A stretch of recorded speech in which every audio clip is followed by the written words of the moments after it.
What's up, historians and fellow dorks? Historic Horizons is almost here. So tonight on Mana Rant, we're going over the top 5 cards in Jumpstart Historic Horizons and what packs you need to crack to get at them. But first, I'll be your host tonight. I'm Hoshi. People on the internet call me a boomer, but how can that be true if I read at a 5th grade level, huh? Yeah. That's very true. That's very true. Riddle me that. You're just a really dumb boomer. That's all. I don't know. I think I got him. Here. And as always, I'm joined by a man who acquires as many animals as he does secret layers. A man who will soon be on Waka Waka welfare. We have DrunkenDork.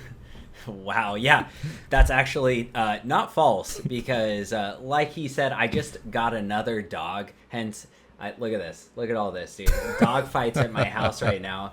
They're trying to understand what the hierarchy is, and you're not. I'm getting the brunt end of that. Yeah, I am not alpha here. That is for damn sure.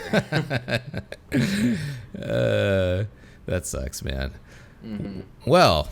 Also, if you guys haven't noticed, Apollo still is not here. Apollo is still in Air Force boot camp, where he is most likely suffering from severe effects of alcohol, nicotine, and of course, MTG withdrawal. But for sure. Yeah, definitely. Poor guy. I'm sure he'll get through it. But anyways, thank you for joining us. We are the Mana Dorks, and if you're new to our weird show, welcome. We talk about everything in Magic, but mainly we focus on the historic format, including Historic Brawl. Our show moves through the phases of Magic, so we have our Untap, our Upkeep, our Draw, Main Phase 1, Combat, Main Phase 2, End Step, Cleanup, and finally our Discard.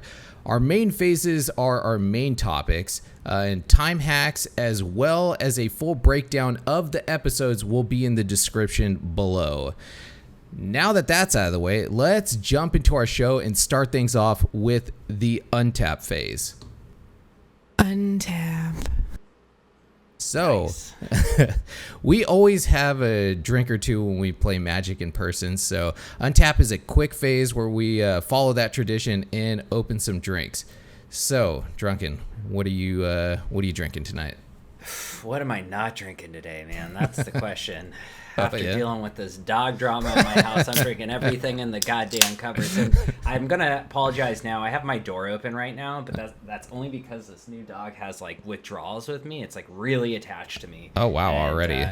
That's healthy. Already. And I don't want it to like go crazy and scratch on the door and stuff. So next time, hopefully, that'll be settled. That would be amazing if the dog just broke into your room and just started biting you during the show. Yes, it would not bite me. It's not like it just goes around biting me. All right, but anyway, I'm just drinking a hazy IPA. Okay, nice. The can is very reminiscent of let me see that the aesthetic we have going. Oh yeah, that's really cool. I like that.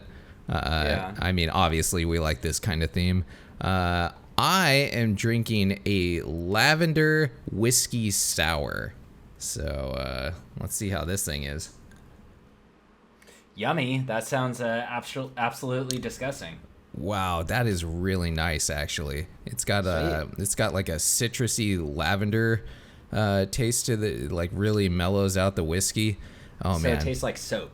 No, not at all. Yeah, Okay. You would think so with lavender. Like lavender is one of those weird flavors that has surprised me in many ways. Because yeah, I associate it with like detergent or something. But yeah, it's actually really nice in quite a few drinks, and very nice in this one. So all right, I guess that was our Untap phase, and now we're gonna move into our Upkeep. Upkeep, get ya upkeep. And Upkeep is our Reddit Rant segment, and Reddit Rant is where we scour the internet for people ranting and raving about Magic the Gathering. Sometimes it's me, spoiler. But this week, it will be visiting Facebook, actually. So let's go check out what's going on Facebook. And this week we have in the Magic the Gathering Arena, like Facebook group, we have Curtis. And he starts off his lovely post with, seriously, what's with the mass board wipes and kill cards? Last 10 games I played, 3 to 4 board wipes per game, and the opponent starts with a minimum of 4 to 5 kill cards. 10 straight games.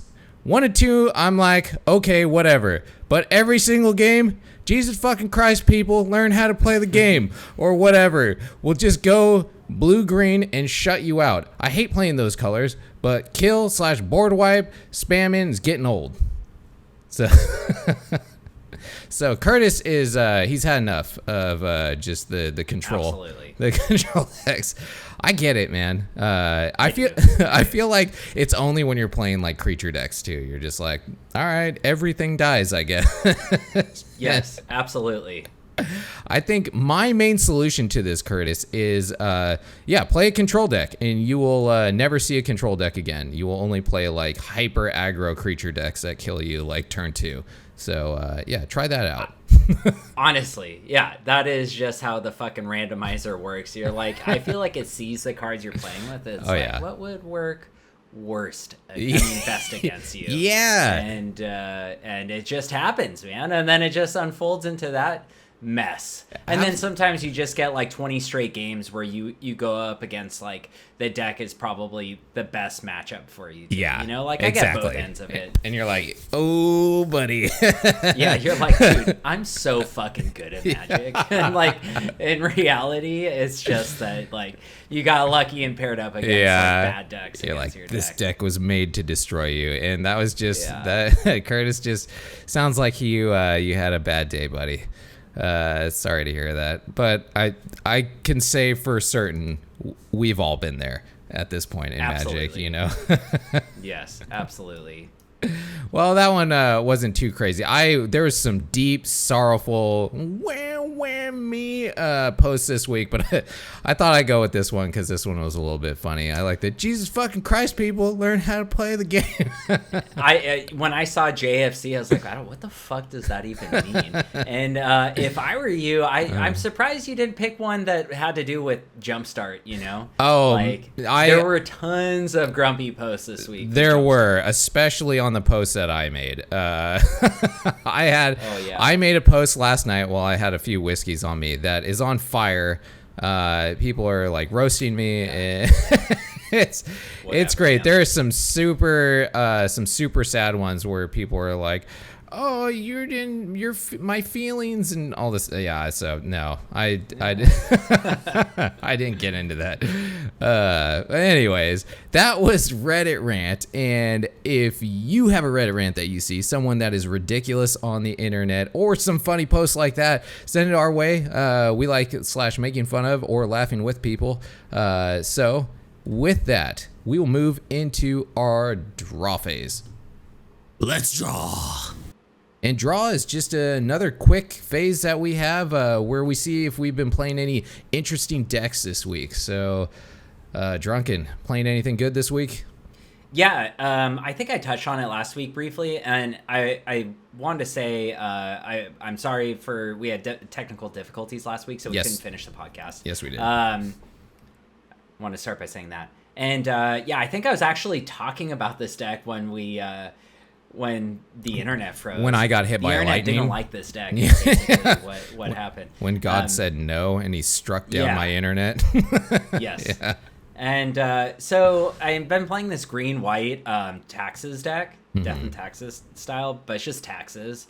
It's basically like creatures that really tax the meta right now, and the meta is pretty consistent. And so this deck works. It works really well, I think. It's like it's that white 3-mana dude that I'm always really good with card names, that pulls a card out of your opponent's hand and makes it cost 2 more.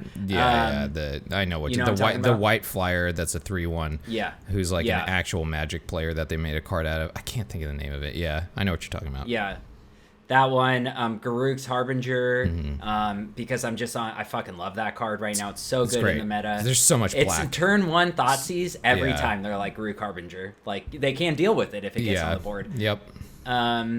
And then it also has Thalia, which is great. It has the Thalia for your turn, whatever that card is. You know. The soldier where it dies and it becomes a spirit. Yeah.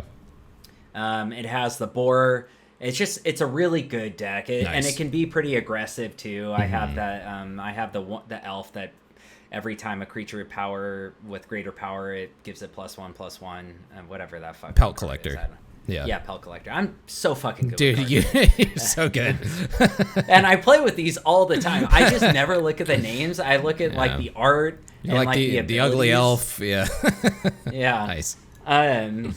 But yeah, the deck's been working really good. It works really good against Saktos. It works really good against that deck. It works really good against Mono Black. It works good against Black-Blue Control. It works pretty good against Blue-White-Red Control. Just because the Thalia and the Soldier Thalia just work really well against that deck. It just fucks them hard. And so yeah, I've been having a lot of success. I really like it. Nice. That's cool. I've been playing like the mono red control that I've been tweaking that a little bit.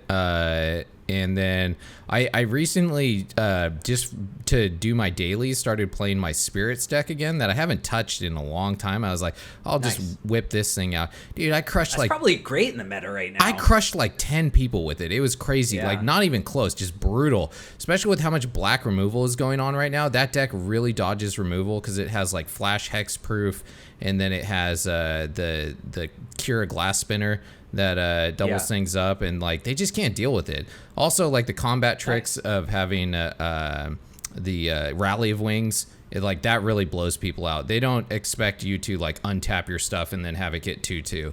So that alone, like using it defensively, like people just concede most of the time because you wipe out their entire forces. They're like, oh, this guy's an idiot. He's just a dumb aggro player who's attacking, and you're like, I'm actually doing some defense. Dude, that's what makes the spirit deck so good. It's actually a viable deck in Modern because I think we actually got 1 or 2 spirits that are in the spirit deck in Modern in Jumpstart too. We got new the Blink one, which seems fucking sweet. Sweet for sure. And it's good because it plays like a really good like mid-range aggro style deck.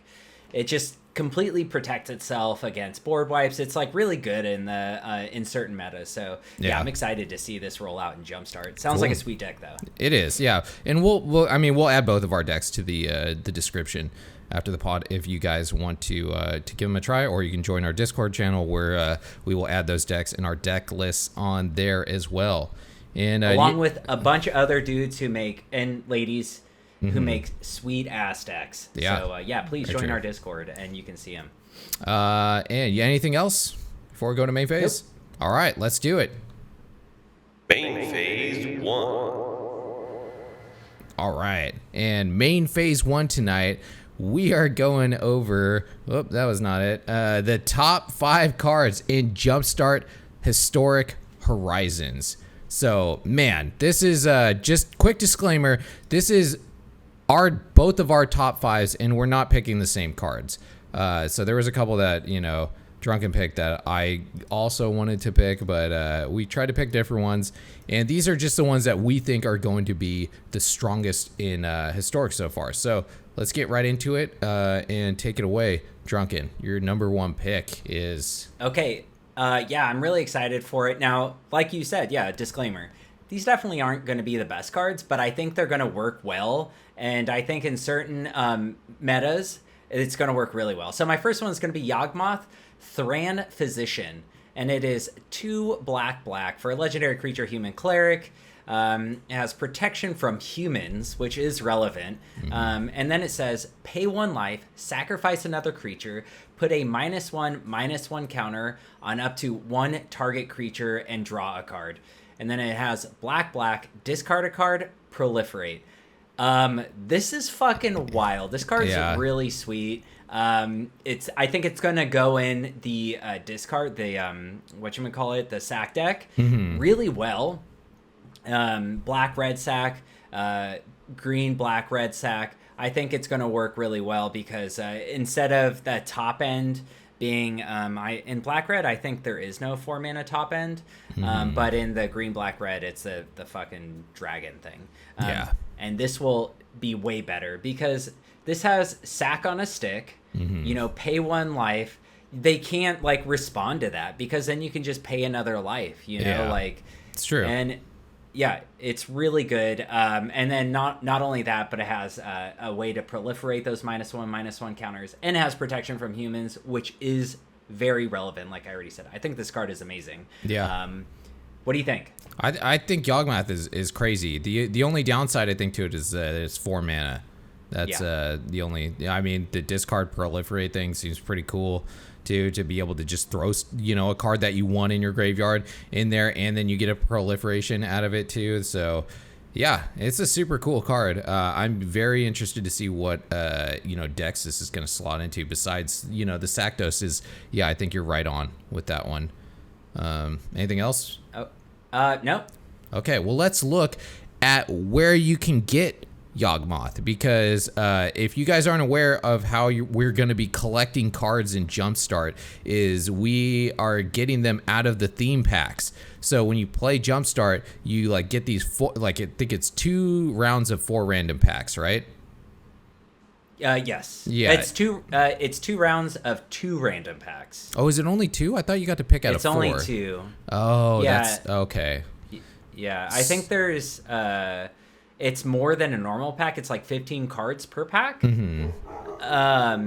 you only get to choose of one of 2 of them, is what you're saying. Yes. Okay. Yeah. So if you want to get Yawgmoth, there is good news, because if you pick the Plague pack, there is 100% chance that you will get Yawgmoth. So that probably means that this pack doesn't come around very often, you know, but so if you do see the Plague pack and you want Yawgmoth, make sure that you select that, and boom, you got him, baby. That is that's nice, getting one of them hundreds up in there, them hundos. I am gonna say, being the Jumpstart aficionado here, I think I probably played the most of it. Yeah. So a good way to go, this is a quick tip for you, is if you're gonna play, I mean, there's definitely there's decks that do really well together. There's like packs that do really well, but pretty much a for sure is going to be a green and a black pack, because you have a lot of removal in black, and then you have a lot of big green monsters to come in with, and those 2 work really well. Yeah. But yeah, that's it. Yeah, this pack's probably gonna be really hard to get. Nice. All right, cool. Then let's move on to my top pick so far, which is Freyalise Sky Shroud Partisan. Yeah. There we go. And this is a Planeswalker. This is the only Planeswalker that I picked. It is one of the digital only cards. You know, trigger alert, I guess, when you mention those. But this Planeswalker is amazing, I think. Out of all of the ones that we got, I feel that this is the most powerful one, and for a few reasons. The first is that this is a 3-mana Planeswalker, and we have seen 3-mana Planeswalkers can be an issue. To vary. And so 3 mana, it comes in with 4 loyalty. It's Freyalise. Her +1 is untap up to 1 target elf. That elf and a random elf card in your hand perpetually get +1/+1. So it's got the perpetually mechanic in there. It's got a stupid random effect for your hand, but being able to untap like one of your mana elves is huge, right? So this also potentially gives her defense, so it can protect Freyalise. And then it's got the -1, which is seek an elf card. So this will grab a random elf card out of your deck and put it in your hand. So these 2 effects alone, I feel, are what makes this a very strong Planeswalker. It has a way of protecting itself, buffing your creatures, and getting you more elves, which is what you need. So I think, and it's cheap. It's 3 mana. So I feel like this is a really strong Planeswalker. And then it has a -6, which is just ridiculous. It is conjure a Regal Force onto the battlefield. And I didn't know what a Regal Force was, but it's a gem in Commander. Yeah, here it is. And it might be a gem in this deck too, because you hopefully will have a lot of elves on the field. Yeah. So it is a 7 mana elemental creature. It's a 5/5, and when Regal Force enters the battlefield, draw a card for each green creature you control. So, I mean, the 5/5 is not super impressive, but hey man, this can easily restock your hand. So it's not a game like ending, ultimate ability that she has, but I think it's still pretty powerful, and drawing a bunch of cards, restocking your hand, that's all you need with elves a lot of the time, right? So you can just ball out again, especially for board wipe persistence. So yeah, I think Freyalise is a gem. What do you think? Yeah, definitely. I think one of the strongest cards. Like, I don't think, like, between our personal picks, I think it actually is one of the strongest cards that are getting printed in here, and it's fucking dope that it's digital only. I know there's a lot of controversy, and we're gonna talk about it. Yeah. But I think this card is amazing. It's not only a 3-mana Planeswalker, it's a 3-mana Planeswalker that comes in with 4 loyalty. Yeah, hard to kill. You can immediately plus it. It goes to 5. It's out of range of anything that's... actually, that's not true. Almost. That 3-mana dinosaur guy that's in mono black, that could kill it. But whatever. Very few targets that are played in the meta can deal with this immediately. And I think you're going to see this a lot. This is going to be really, really hard to deal with. Yeah, I think so as well. And if you want to find Freyalise, you need to find the Freyalise pack. Pretty easy to find her, right? I want Freyalise pack. And once again, good news. If you happen to stumble upon one of those Freyalise packs, you have 100% chance of getting Freyalise. So, sweet, dude. Yeah, I'm definitely going to be targeting this pack if I see it. So here we go. Yawgmoth or Freyalise, if you see Plague or Freyalise pack. Yep. You have 3 choice. Which one? Oh, Yawgmoth between those two. Between Yawgmoth and Freyalise, I'm picking Freyalise for sure. But yeah, I think I am too. I think that deck is probably going to just be better in this in Jumpstart anyway. Yeah, probably. But sweet. And next we are going to you, and this is one of the double picks that turned out to be an accident by you. But I mean, here we go. I like both of these actually. Okay. So go ahead. Take it away. Yeah, this was a complete accident. I was like saying something and I thought the Nettle Cyst was like the pack it came from, but I was completely wrong. That is a whole nother card that came into Historic that I didn't even remember coming into Historic. Yeah. Because I don't care about this card at all. So I'm just going to disregard that. Ugh. And I'm not saying it's a bad card. I'm just saying that, a 3-mana artifact that's a living weapon. I mean, that is good. It gets +1/+1 for each artifact and or enchantment you control. Actually, that's really good. This could be really good in an artifact. That's what I'm saying. I'm like, what are you high, dude? This thing's nuts. Okay, all right. I take it back. This is a sweet card. I guess I didn't give it enough chances to read it, but well, we're yet to see it. Well, I like this other card a lot better, Esper Sentinel, because this goes in a lot of different decks, I think. Absolutely. So Esper Sentinel, 1 white mana, artifact creature, human soldier. Whenever all these are relevant, human and soldier can be relevant. Artifact is definitely relevant. Whenever an opponent casts their first non-creature spell each turn, draw a card unless that player pays X, where X is Esper Sentinel's power. This is fucking great because this card fits really well into an artifact aggro deck, which already exists. They're not tier 1, but I mean, who knows with all the stuff coming in? They definitely can be. Yeah. It fits in a taxes deck because it's got a target on its back. Really when it comes down to it, you have this and you have Thalia out, and like you're giving people like tough decisions. Like Thalia is probably the right decision in certain decks, or this is the right decision in certain decks. The bottom line is it still works really good in a deck like that. And then it just fits into other things that I can't even think of right now. I'm really excited for this card.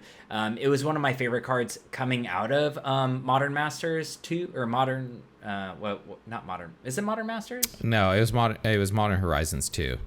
Modern Horizons 2. Yeah, it was one of my favorite cards coming out of Modern Horizons 2. And that didn't change going into Jumpstart. No. So, what do you think? Yeah, I think this card is insane. I think mainly the 2 things that came to mind to me were White Weenies and artifacts. The like tempered steel deck. I think this is going to be insane in there. Soldier decks? Yeah, soldier decks, exactly. Those might be popping up. There's a lot of good soldiers popping in here. Anything that can pump it up, right? I mean, you get card draw out of it. It is an artifact creature as well, so it works with Nettlesis too. This card that's right next to it, and I'm really excited for this. I think the artifact aggro is going to have a solid spot in the new meta that's going to pop up. This is definitely one I want to target. Absolutely. Cool. So what package does it come in? So this one comes in the machine. The machine pack. And so for Esper Sentinel, you have a 40% chance of getting it in the machine pack. For Nettlesis, you have a 60% chance of getting it in the machine pack. So unfortunately, not 100% for either of these, but I mean the machine pack gets you both of those. So I mean you have a good chance of getting a good card anyways with picking those. And this pack looks sweet. So it's basically this or that is how it works. You're either going to get Esper Sentinel or you're going to get Nettlesis. I'm not absolutely sure. I would hope so. The numbers add up, right? 40, 60? That does. You have a 40% chance and a 60% chance. I don't think that's... I'm not the fucking best person. I don't think that's how it is. You adding starts to scare me. I don't know. Oh, shit. Think I work on airplanes. This is a terrifying thing. That is terrifying. Don't fly, everybody. Your life is in his hands. Next, let's move to my second pick here, which is since he had two, I picked two. And once again, the second card I'm not as excited about as the first one. And this is Merfolk. And both of these look pretty sweet. But the first one I'm really excited about, which is Master of the Pearl Trident. This card is super good. It is a 2-drop, 2 blue. For other Merfolk creatures you control, get +1/+1 and have Island Walk. And Island Walk, the walking effect is new to Arena as far as I know. I haven't seen any other cards that have a land walking ability on them.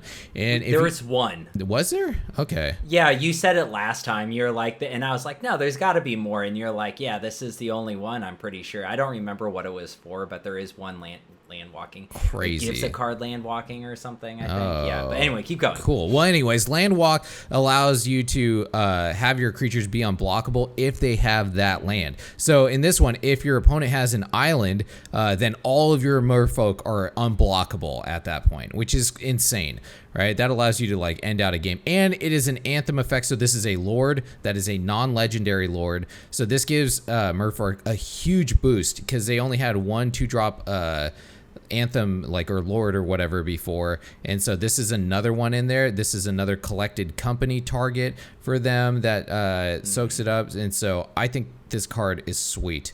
What do you think? So you touched on what I was going to say exactly. It's not a legendary card, so you can run 4 of these in your deck if you're going. I mean, of course, if you're running this in your deck, you're going strong on the Merfolk, which isn't a bad thing necessarily because there's some good ones. I've definitely probably at least a year ago I ran into Merfolk decks. Oh yeah, so it's been a while. But it could be a gem like this and the other cards you picked to really pump up that deck. And yeah, I like it a lot. You know, like if you have 2 of these out, then they both have Island Walk, and Island Walk is very relevant. Now, Forest Walk is probably the best one in the format right now, but Island Walk is a close second. Or Swamp Walk right now. Swamp Walk would be really fun. Yeah, actually, Swamp Walk would be the best right now.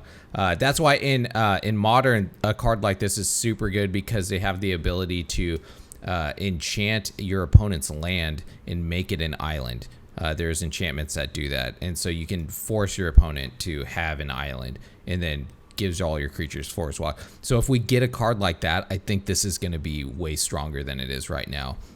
And then next, I have oh man, this name is crazy. Svenlun. Svenilun. I don't know. It sounds very Schweilen of the Schweilen. Schweilen of Sea and Sky. Schweilen. It sounds very Viking-ish to me. Schweilen of the sea and the sky. So it is. It's a 3-drop legendary creature, Merfolk God, which is pretty cool. It's a 3/4 for 3, which is already pretty good.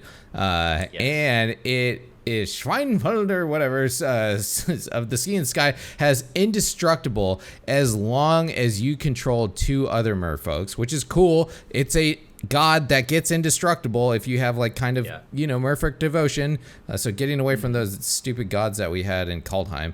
And then whenever this creature attacks, you draw a card. So good. Merfolk needs card draw, and other Merfolk you control have Ward 1 too. It protects your other Merfolk. Yeah. Oh, absolutely. With all the kill spells, our our Reddit ranter would love this. I think this card's pretty sweet. And it gets hit by Collected Company too. So amazing card. Green blue is the color of Merfolk, so you're right. That would work perfect in this deck. Exactly. You Collected Company slots perfectly into this deck. So yeah, like you said, Merfolk, you used to see it all the time. It used to be like a tier 2, tier 1 deck, and now it's fallen to the wayside. It's not powerful enough to keep up. But maybe with these cards, it will be relevant again. And if you want to get these cards, select the Merfolk theme. Pretty easy, right? And so if you pick the Merfolk theme with this, to get the Master of the Pearl Trident, it is 25%. Yikes. So you're probably going to end up having to craft those ones. But the Svenlin of the Sea and Sky is 100% to get the Merfolk God. So that's pretty sweet. You have an ultimate chance of getting that with a minor chance of being able to get that, the other one, the better one, I think. So, okay, this makes sense. Yeah, I remember this with the last Jumpstart. Mm-hmm. Basically, some of the decks, I think some of the decks only had 1 rare or 1 mythic, but other decks had 2. Yeah. And so this is, you get Schweilen of Sea and Sky, and then you have a possibility of getting 4 other rares. Master of the Pearl Trident is one of the 4. Yeah. So, that looks like it would be a super sweet deck in this format. So if you're going to be playing Jumpstart, pick that. It's probably actually better than the Yawgmoth deck or the other one we said, the Freyleys deck. Yeah, this is probably the best one if you want to win games, in Jumpstart. If you want to get good cards, get Freyleys. You do. Absolutely you do. Yeah, because you don't want to be playing game after game after game of losing, trying to finish out your your thing. And you get sweet cards for this one. So awesome. Yeah, I'm excited about this. And then also this next card that you pick looks really sweet as well. Take it away. Yes. All right, so the next one I picked is Priest of Fell Rites. It is a creature, human warlock, and it costs 1 white, 1 black, so it's 2 mana. And it says, tap, pay 3 life, sacrifice Priest of Fell Rites, return target creature card from your graveyard to the battlefield, activate only as the sorcery. Okay, and then it says Unearth, 3 white, black. Unearth is, I think, a new mechanic to Historic. And the Unearth is return this card from your graveyard to the battlefield. It gains haste. Exile it at the beginning of the next end step, or if it would leave the battlefield. Unearth only as a sorcery. So I think this card works really good in really a deck that doesn't exist right now. You see, what is the Praetor? Rihanna Praetor? Is like a tier 3 deck. It's not a great deck. And it's because we don't have good reanimator spells necessarily and enough things to bin our stuff. What makes this really good, I think, is if we're running this and what's that reanimator spell we currently use? The black and white one. Are you talking about that one? Yeah, the black. Yeah. Oh man, I can't think of the name of that one. It's the one that has flashback or something from it. Yeah. Well, regardless, everyone knows. Y'all smart. Y'all play Historic. So say you're binning your stuff and you have that in your graveyard, you could return this or something, or you can unearth this, or like, you know, there's just so many options, you know, with this card. I like it a lot. I like the fact that it's only 2 mana. It can really throw your opponent off, like, if they don't get rid of it right away. I don't necessarily think this is going to be one of the best cards in the format, but I do think this raises the opportunity to have a new archetype. This and there's another reanimation spell that came into that also looks cool, but I like this because you can reanimate anything, and it's a cool card. Yeah, dude, this card's crazy because the reanimator card that we're talking about it's 4 mana if it's in the graveyard. So if you play it from the graveyard, it exiles it, right? But that was 4 mana. If it was in your hand, it was 5 mana to use that card. So I think all of our reanimator spells right now have been 4 mana, and so this is 2 to get it on the battlefield. I don't think we have a way of giving it haste really, unless you're running Mardu, right? If you're running Mardu and you have a way of giving this thing haste on turn 2, which I'm not sure how you would. But if you did, right, you could turn 2 reanimate something. But more likely what's going to end up happening is turn 3. And when this thing hits the battlefield, there is going to be so much pressure on your opponent, right? Because the next turn, you still have another turn to throw something in the bin and then, right, tap this thing and use it. So turn 3 reanimation is powerful, and it's putting pressure on your opponent to, instead of do whatever they're going to do to try and deal with this card to stop you from pulling something back. And if they do deal with it, you get it back later, right? It has unearth. So I like it. I think this is a real strong card. So I will say there is one card that we have in the format you just don't ever see. I think it's like Priest of Doom or something like that. It's a 3 mana creature that does almost the same thing. It just doesn't cost mana. It doesn't cost life. I forget what it's called, and you don't ever see it, but I think it's because it's a 3 mana card, so I would rather play that sorcery for 4 mana than play that 3 mana creature. Because it's still 1 mana plays a huge difference. Well, it would still work out to turn 4, but it's also a creature that could die, right? This is going to be, this is early in the game, so it forces your opponent to, like, you know, be able to deal with it early enough if they have the removal for it. So and it has unearth, so it doesn't just go away forever. Exactly. Yeah, that's huge, right? So sweet. If you want to get the Priest of Fellrights, you need to pick the reanimated theme pack, and inside the reanimated theme pack, you have 100% chance of getting this card. So good news. If you want this card, pick that reanimated theme pack. Any last words? That packet, I mean, they had a reanimated theme pack, I think, in the last Jumpstart or something very similar to that. It was a really good pack. Oh, I mean, awesome. You never did wrong. Like I said before, it had removal and it had reanimation spells. Yeah. So if you're playing like a green Stompy pack with this, oh, dude, it was so good, because if they got rid of your thing, you're just like, reanimate my thing again, and now I have a 6/6 with trample, you know, and like, I don't know, it works really good in that format. That's and awesome. I'm sure the other cards in this are going to be really good too, just for like historic in general. Yeah, that sounds really powerful, especially in that limited format. Probably gonna be super fun. All right, and then next is my pick, which is going to be Thought Monitor. Thought Monitor is another super powerful artifact that we're getting that sees a lot of play in Modern. So if it's seen a lot of play in Modern, I feel like with all the other powerful artifacts that we're getting, we're absolutely going to see Thought Monitor here. And Thought Monitor is a 7-drop, which sounds insane, right? 7? Dude, this is a shitty card. 7, I'm an idiot, right? Why did I pick this? Yeah, you fucking idiot. It's an artifact creature construct, and it has affinity for artifacts, which means every artifact that you have on the battlefield makes this cost 1 less to actually cast. And with all the cheap artifacts that we have right now, you can definitely get this thing out turn 2, turn 3, right? And maybe not turn 2, but, well, who knows? Depends how much stuff you dump out, I guess. And then it has flying.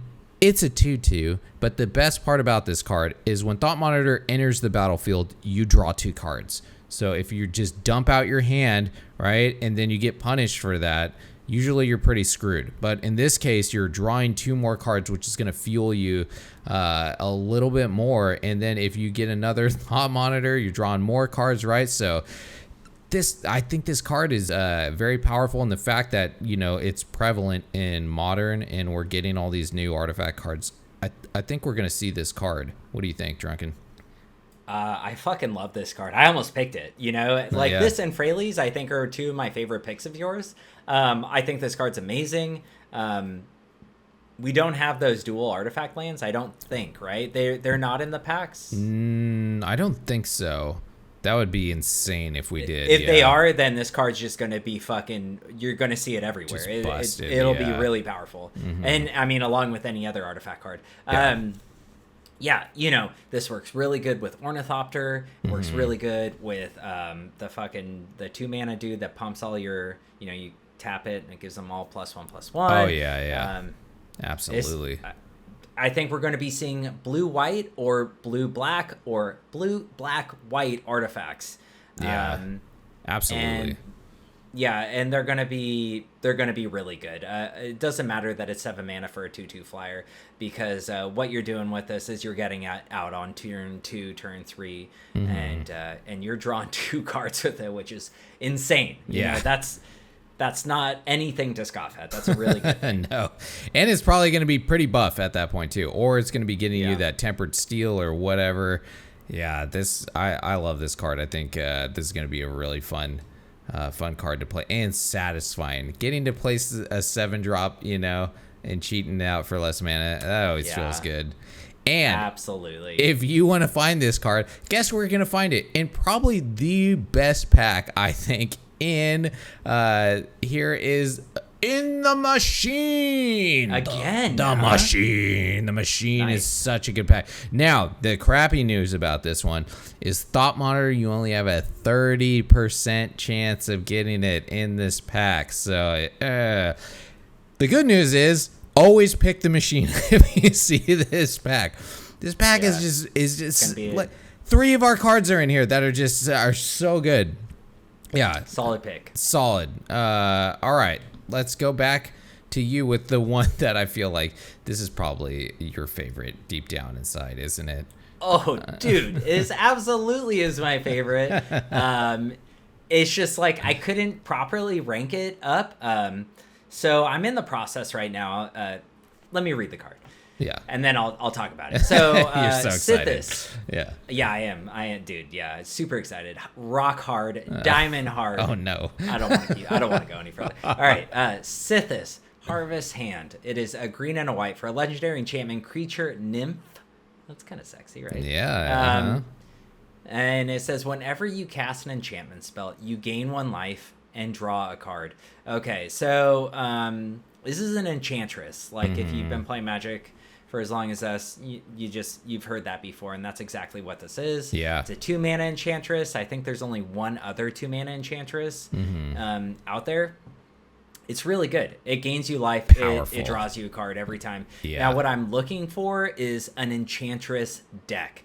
Now, this is what I want to do. Like, I think this also, like my other pick, like Priest of the Fell, whatever, I think this opens up the opportunity to play an enchantment style control deck where you're putting this and there's another card that they put in this set that gives all your enchantments Shroud. Yep. Which is really good. And it's Celestia. So it works really well. Yeah. And it's also green and white. Yeah. And green and white is always going to be a good enchantment deck colors. Yeah. And she's an enchantment too. So that enchantment protects her as well, which is crazy. Yep. Yeah, I'm just really excited for this. I don't know how good this is actually going to be. I'm just more excited for the prospects of possibly getting a new style of deck, enchantment control, which is really fun. And I know you're about it because this is a perfect type of deck that has 9 lives and Solemnity, dude. Oh, yeah. And I know you're all about that. Yeah, you know what else I thought looked really cool with this deck was that new... elf that we got that was like the Ajani's Pridemate type elf, where whenever you gain a life, Like it gets a counter and then you scry. Oh, yeah. That was also Selesnya, and this is gaining you life as well. So I think those two are crazy together because that one lets you scry, and then this one lets you actually draw a card and gain life and buff that thing. So I think those two together are just like pretty harmonious. And yeah, like you were saying, 2-drop Enchantress, who's also an enchantment herself. This is going to be strong, I think. And enchantment decks have already been running rampant in Historic. They've kind of taken a dip recently, but I think this is definitely going to bring them back. And the good thing about these kind of decks, too, is like you've mentioned before, they're very budget friendly, right? Like this card is obviously a rare, but there like many of we have a lot of cheap enchantments that are really good, and there's a lot in white and green that can make this deck very easily, very cheap too, and it looks fun and powerful. So hell yeah. Yeah, and when Hoshi says cheap, he means like uncommons and commons. Yeah. You know, cheap to your arena wallet. Yeah, exactly. Yeah, the like 1,000 whatever uncommons and commons that you end up getting. But all right, anything else? No, I mean, I was gonna say, real quick, I am making a modern deck with this card. It's called Enchantress, basically, and I'm super excited for it, and I'm really excited to see this on Arena. Oh yeah. Because it won't be the same deck, but I still do think you can do something fun with this, and viable, and tier 2 at the lowest. Yeah, I think so. I think this could definitely be like a tier 1 deck. And if you want to pick up this card, it is going to be in the Enchanted theme pack, and you have a 60% chance of getting her. So that's pretty good. Bad. Yeah, that's a pretty good chance. All right, well then, let's move on to my next pick, which is Sylvan Anthem. I think this card is crazy powerful. It is a 2-drop enchantment. This slots right into the deck that you were just talking about too, I think. It is 2 green for an enchantment. Green creatures you control get +1/+1. Whenever a green creature enters the battlefield under your control, scry 1. So, wow. There are 2 things about this card that are insane. Okay, so anthems, right, that are of 2 mana are rare, and usually, like, if you look at white, which white anthems do they have that are 2 mana that are this general? I don't see them very often, right? You see them in 3 mana drops, but every once in a while you will see one that's like white creatures get +1/+1 for 2, and you're like, oh, that's a good one. White tokens. Or white tokens or something, right? Yeah. This is just green creatures, so this encompasses tokens, everything. And on top of that, whenever a creature a green creature enters the battlefield, you get to scry 1 too. So it has an extra effect on top of it. It's non-legendary, so these can stack. You'll have multiple scry triggers on each one that comes in, making sure you're getting the next green creature that's good for you. And these green creatures are already huge, and they're going to be +1/+1 on top of it. This card is super good for Green Stompy, I think. And Green Stompy's already been a pretty fun card, like format recently, or not format, or archetype recently. So I don't know. I think that this is a very good deal on a card. What do you think, Drunken? I'm not as excited about this one as you, but I don't think it's bad. I think this actually fits better into a green elf deck. I think running 2 of these in there works well because all your creatures are going to be green, so it's going to work well, and you have a lot of 1, 2, 3 drops, and you can produce a lot of mana, and scrying is always a good thing. And you can always stack triggers. That's something I wanted to mention about what you were saying. Like if you have a scry trigger and a draw trigger on the stack, you can stack them. You can do that in Arena. It allows you, just make sure you do it correctly. Yeah. And you can scry first, then draw a card. Make sure you're drawing what you want to draw, or at least giving yourself the best opportunity in that situation. But yeah, I think it's cool. Nice. Yeah, that's a great idea. Actually, adding 2 of these into an elf deck, I think would be pretty strong. I mean, they already have a lot of anthems, but most of theirs are actually 3-drop anthems. The only 2-drop ones that they have are the one that help search for the other one. I can't think of the name of it right now. But anyways, if you want to pick up Sylvan Anthem, go for the energy pack. And inside the energy pack, you have a 20% chance of getting it. So yikes, that is a hard one to get in energy. So yeah. Energy pack sounds awful too, like at that, you know? Does it? I don't know, maybe. There is another pick inside the energy pack that looks pretty good, I think. And that brings us to our next card, which is for you, buddy. Yeah, so this is the final one for me. This is Pool of Vigorous Growth. It is 1 and a green for an artifact, and it says X, tap, discard a card, create a token that's a copy of a random creature card with mana value X. Activate only as a sorcery. So I really like this card because... one, it allows you to just discard a card from your hand. You don't... X can be 0. All right, like X could be 1. It could be whatever you want. I don't know if there. I believe there are. Yeah, there's 0 cost creatures. You know, you can get an ornithopter. Yeah. So you can just discard. Say earlier when I was talking about the priest card, priest of the fell, whatever. You know, you can discard a praetor and for 0, right? Play this, discard a praetor for 0. Turn 4, I guess, at this point, you're returning a freaking praetor to the battlefield. It's pretty sweet. Actually, turn 3. It'd be turn 3 because you play this on turn 3. Yeah. So I like this a lot in a deck like that. I think it works good in other decks that maybe don't, maybe like black, red, green discard. I think it works really good in something like that, or sack. I mean. Because you can discard cards that you maybe just would rather bring back than cast, and I don't know. I think there's some good possibilities with this. What do you think? Absolutely, I think this is a good late game card too. Like if you stall out in like a green deck, I feel like as well. Like you get a land late in the game, and you're like, crap, I don't want this land. Boom, discard it, and then I have a lot of mana generally, and then there was a card similar to this, but it was also legendary as well. So being able to have multiple of these could be helpful if you got like multiple garbage cards in your hand. I don't know.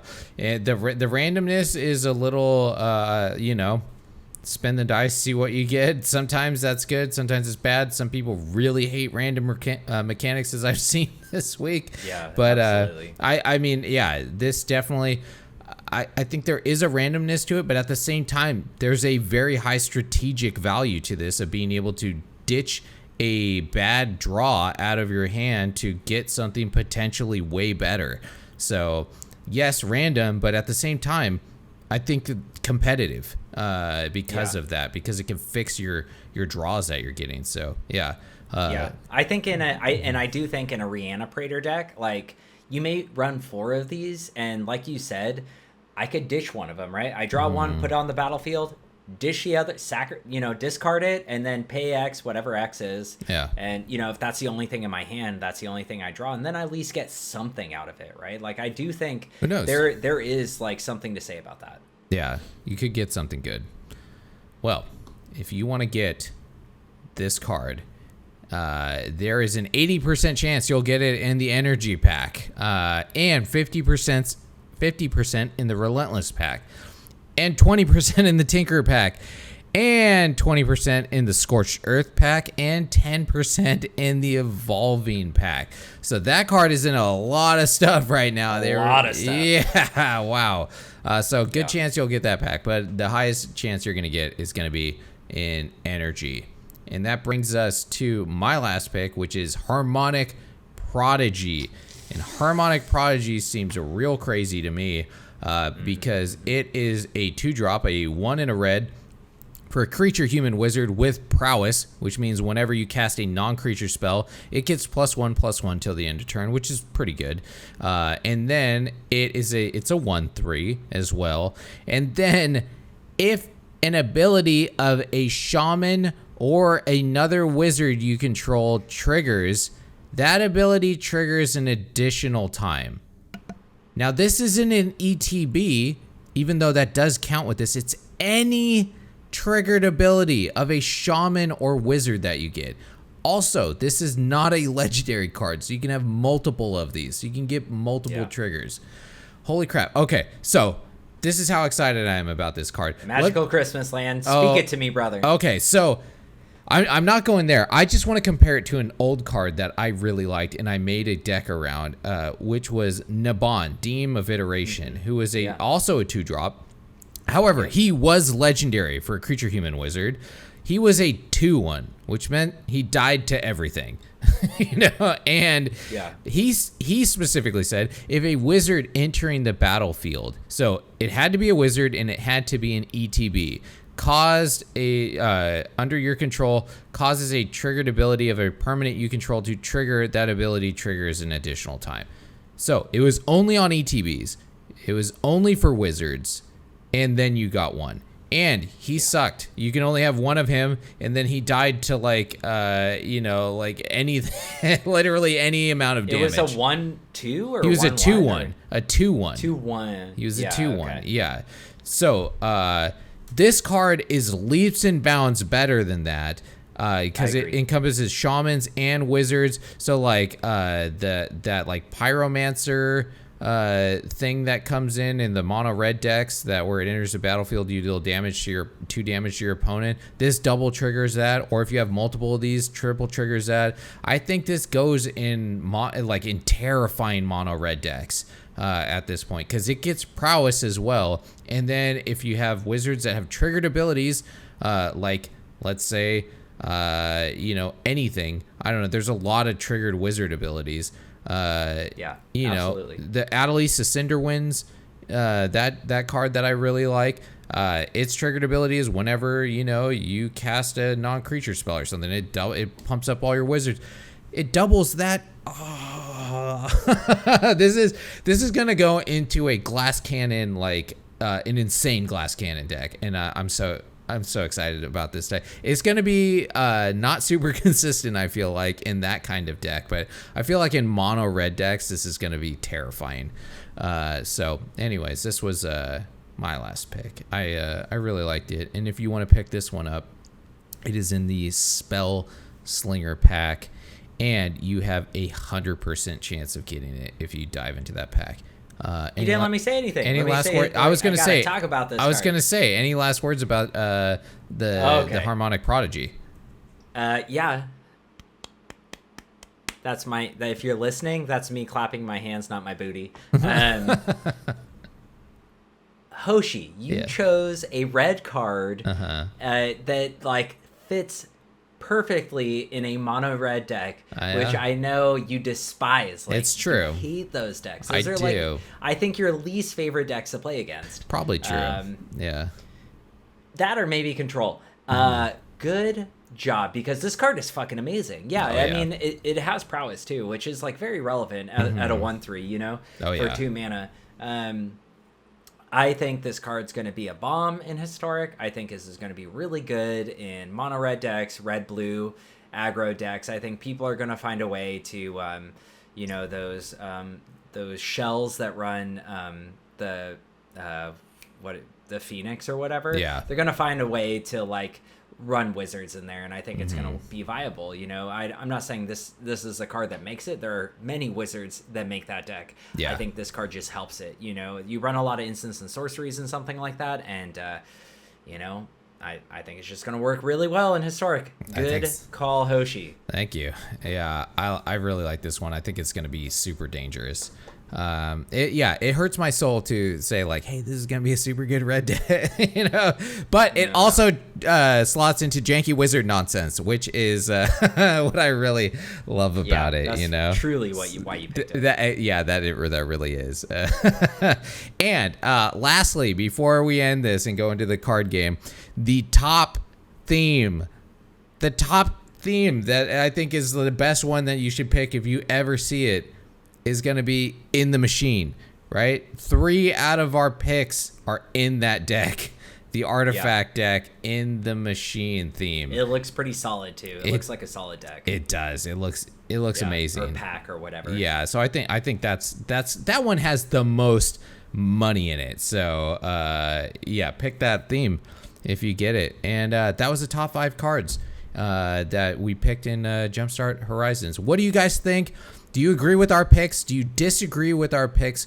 What are your guys' top 5 cards that you guys really want to craft for this? I mean, you know, time will see. I have a feeling that we hit it on the head on a couple of them, but you never know. It's always crazy when these sets come out. So with that, let's do it. Let's move into our combat phase.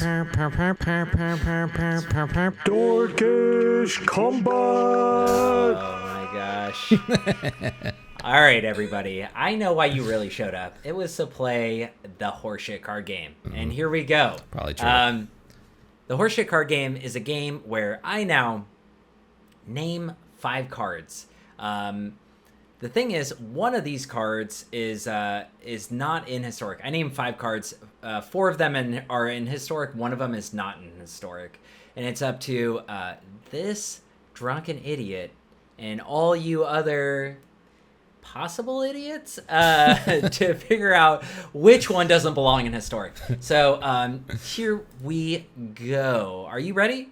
I guess I'm ready. I wanted to say something real quick before we got into this. And it was about last week. So I made a post on Reddit, which I do every week now with these new ones that we're doing in Historic. And I found something cool where you can do a poll on there. Oh. And the poll allows like everyone on Reddit to like see each of the cards and then pick which one before they cheat most of the time. I mean, they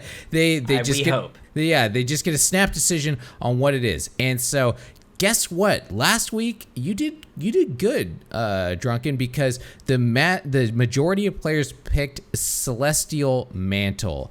128 of them picked that, where 122 picked Honored Hydra. So Honored Hydra was the second one after that, and then next was Abandoned Sarcophagus, Brogbrew Witch, and then Blood Artist wasn't even a rare, dude.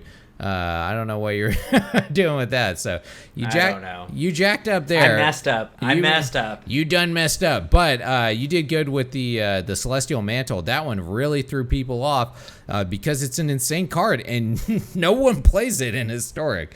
So yeah, I just wanted to real quick give you a little bit of kudos right there. Yeah, there you go. All right, I'll pat myself on the back. Let's do it, dude. Let's get into it. Okay, card game. So the first card today is going to be Angler Drake. It is 4 blue for a creature Drake at uncommon. It has flying, and it says when Angler Drake enters the battlefield, you may return target creature to its owner's hand, and it is a 4/4.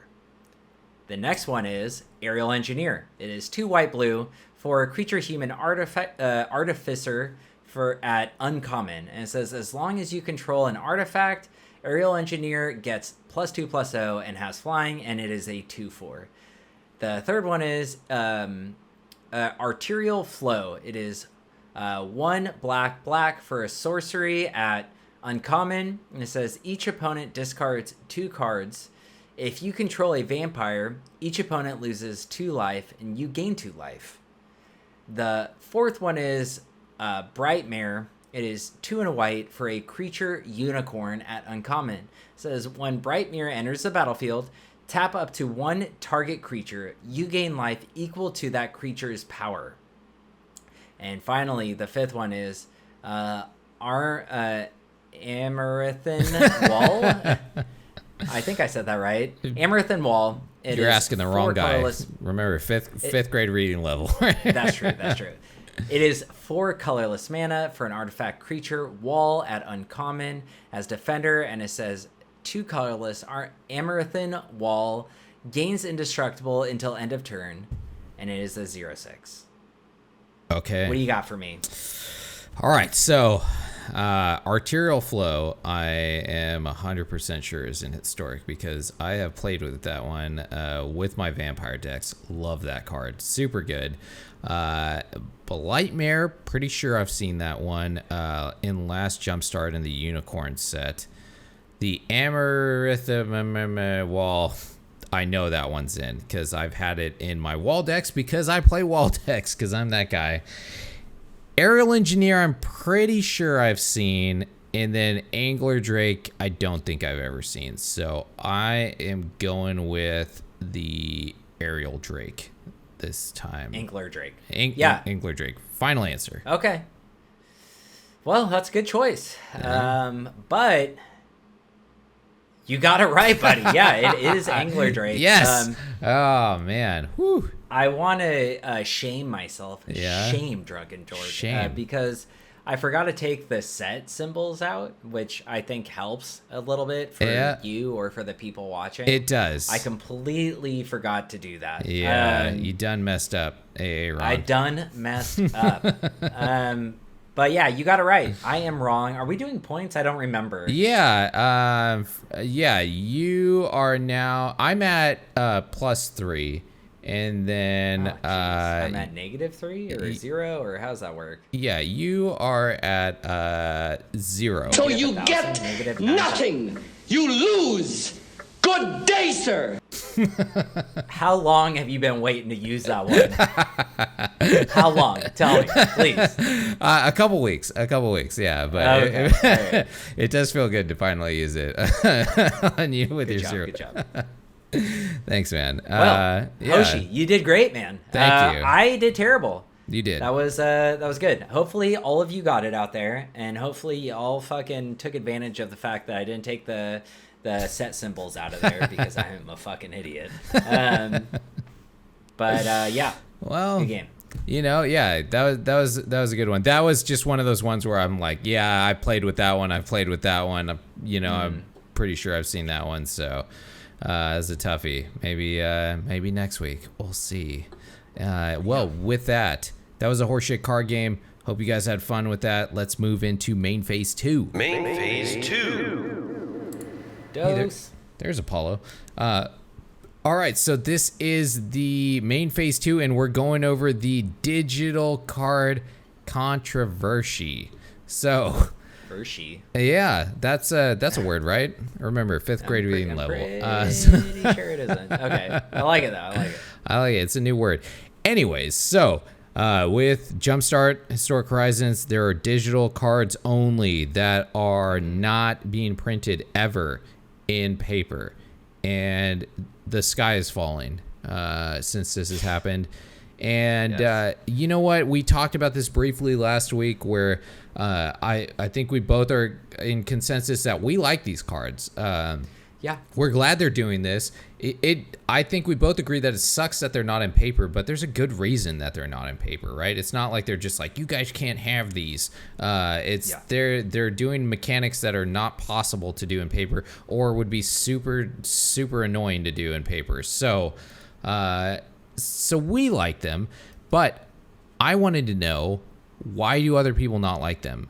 Why do I not like them, right? I feel like the majority of Magic players are really hating this right now, and I'm weirded out that I don't, right? Because I kind of generally agree with most people most times, or at least I could see it from their point of view. This time I've had a real hard time seeing why people are so like turned up about this. And so I turned to the internet to ask people, which was probably a mistake on my part. But I asked the Reddit community, and you know what?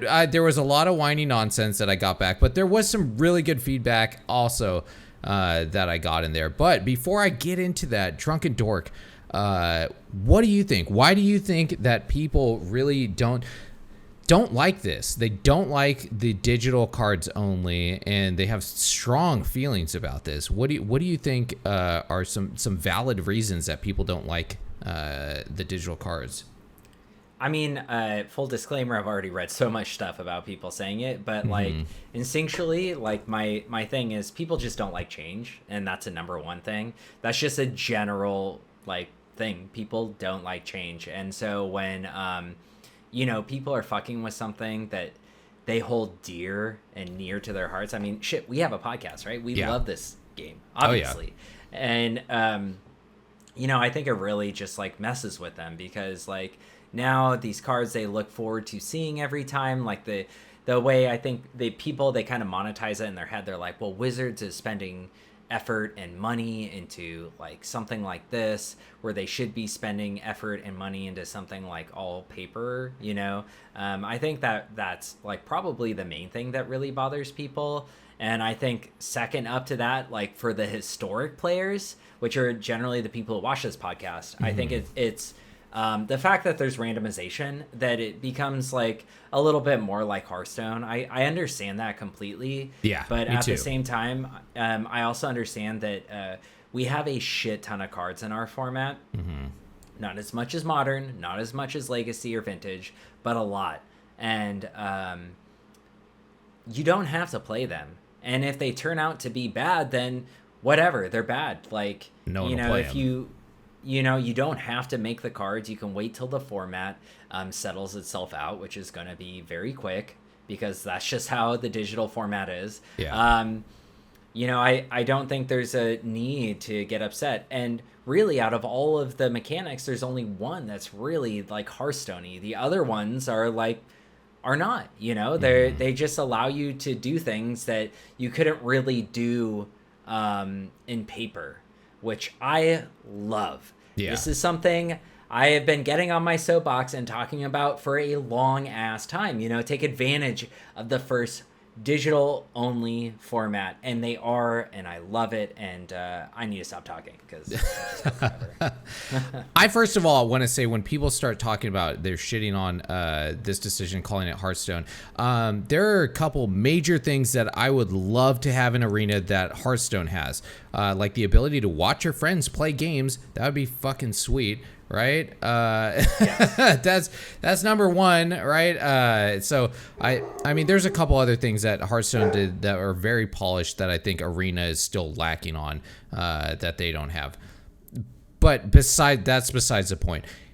What I think that is really going to is you hit the nail on the head. Really, people don't like change. And the number one guy that got upvoted on mine is just great. He has a very well thought out statement where he talks about how throughout the years he's a boomer like us, and he's been playing, and he doesn't like change. And then every single time, you know, a new thing came out, like the dual modal cards or the you know, the silver border cards or whatever, he was like, this is fucking over. Like it's the end of Magic. And you know, it turned out not to be every time, and some of those effects turned out to be fun over time. And I think it's so a lot of people are you know, that's one of the main things. One of the other insights that I've seen into these people is, they want to be able to own the cards in paper, and it feels bad to not be able to. This is the first time this has ever happened, right? That we're not getting cards in paper. Yeah. And some people like the idea of being able to play a historic in paper. I don't know why, but some people want to. I've gotten multiple answers about that they love the historic format and they want to be able to play it in paper, and then now they can't play it is one of the arguments. My argument is just take the digital cards out. You can still play historic, but to them it's dead at that point. It's no longer that format. That it's become a different format that is unplayable in paper. And so people don't like that because, you know, it's always been a paper card game. This is new. Arena's new. The digital card thing's new. And yeah, it's just some people have a hard time changing to stuff. And then I think other people just don't like they think this is the end of paper Magic, which I think that is jumping way off the cliff here. Yeah. Magic makes a shit ton of money on paper cards. The cards are not going to anywhere. That cardboard is worth gold, son. It's not going nowhere. And man, there was just so many things that people, but mainly what I noticed in all of these was I asked for a legit reason, which pissed off a couple people, meaning that they thought their feelings were not legit. Which that's not what I was trying to say. I was drunk when I wrote this post. What I meant to say was a logical argument for why these cards are bad for Magic. And yeah. I think I got some good ones, like I don't like the random effect. I feel the randomization effect takes away from the competitive nature, right? That's a good logical argument. And I did not get a lot of those. Most of it was, I don't like this because I feel something, right? Everyone feels bad about this for some reason. But from what I saw, this was, you all right, dude? Okay. From what I saw, within 20 hours of having this, there was like 190 posts about people's feelings about this.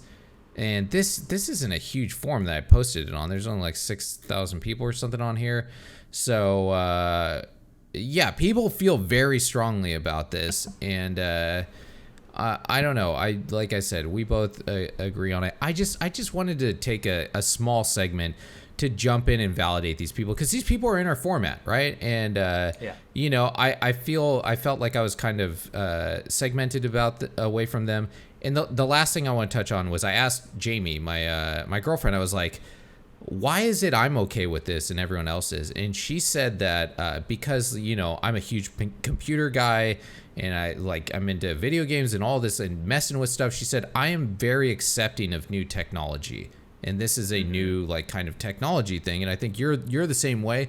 You're a big computer tinkerer and stuff too. So I think that might be part of it, is we've become very accepting of like new, you know, type game formats and all that kind of stuff. So maybe that's why we liked it.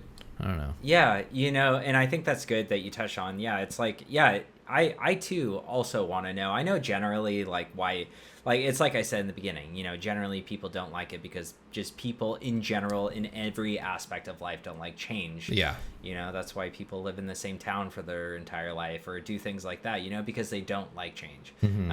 Not saying that's a bad thing. I'm just saying that's a generalization that I think is relatively true.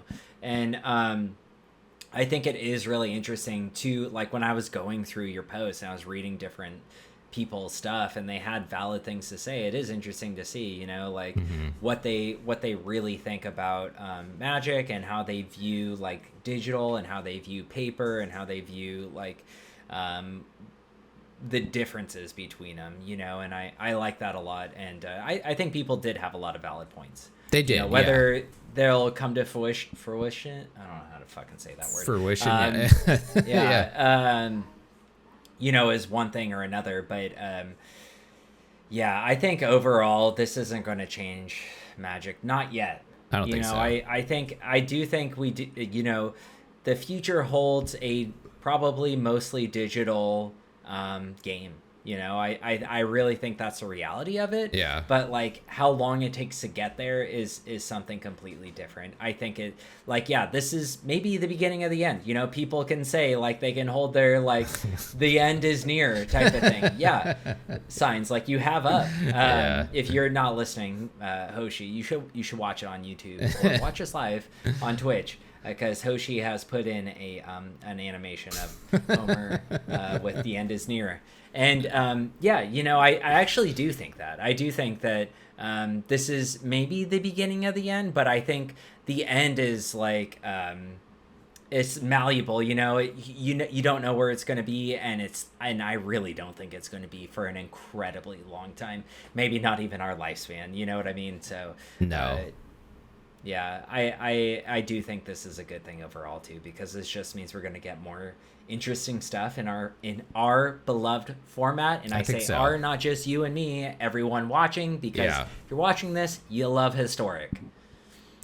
Absolutely. And you know what? I think Wizards loves Historic now too, which is a weird shift, because I feel like for a long time we've been kind of like, do they like Historic? Do they hate Historic? Like, right? There's a long time where we were very in the dark on their feelings on this format. Yes. Historic has been getting a shit ton of love recently, so yes. I think they love Historic. So. Yeah, and I think if these cards are driving people away from Historic or doing bad, you know, that they probably will drop off of doing them, right? So we'll see. I think it's yet to be seen, but I agree with you.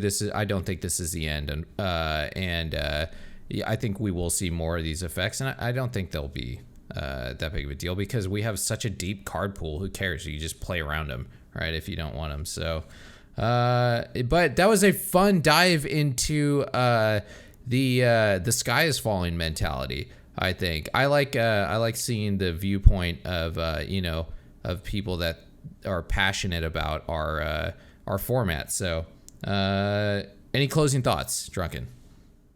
No, you touched on everything perfectly, and I just want to say thank you to everyone who participated in that Reddit post. Yeah, me too. Yeah, thank you. There was a lot of really good input. There was some silly stuff, but there is a lot of really good, well thought out stuff that people put in there, and I appreciate you guys. And next, let's move into our end step. So good. Love it. Oh man, we're running long. I wanted to get into our history of the podcast so far, but I think we need to skip it this week, unfortunately. Yeah, I did want to mention one thing real quick. Sure. For our end step, usually, we do that, but we're having spoilers already for another set. This is like, if you're not streaming or doing anything on Magic and you want to, like, now is the time better than ever, especially if it's historic, because we're constantly getting stuff and it's wild. Those new lands look dope. Oh, so good, right? Yeah. It's so good. Yeah, Hasbro is putting some serious money into Magic the Gathering, people are getting fatigued by it, as we saw, because it is like the perpetual hype season, right? Like, we just got done with the Historic Horizons spoilers, and then boom, today we have the next spoilers for what's the next set called again? Innistrad something. Yeah, Innistrad the Hunter, something like that. It's insane, and those cards look really good. So next week, I mean, we're back on the hype train, I guess. Probably, yeah. Fucking A. Next, we're going to clean up. Clean up. All right, so cleanup is social media promos. We have a Discord channel that's fucking awesome, and we are on YouTube. We do a really good YouTube show, and so check us out there if you're listening to us on the go. You can't do it. We are also on Spotify.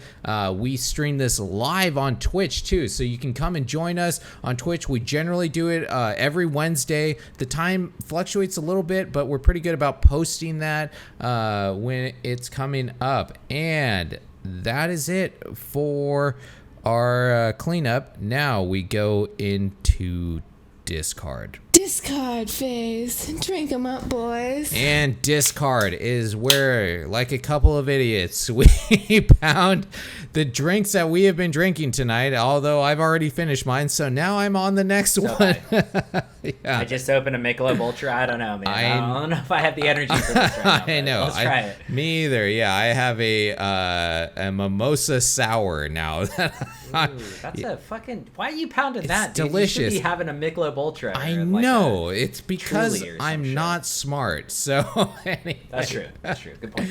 Anyways, thank you for joining us, everybody. We love you all, and we hope you join us again next week here on Mana Rant. Cheers, everybody.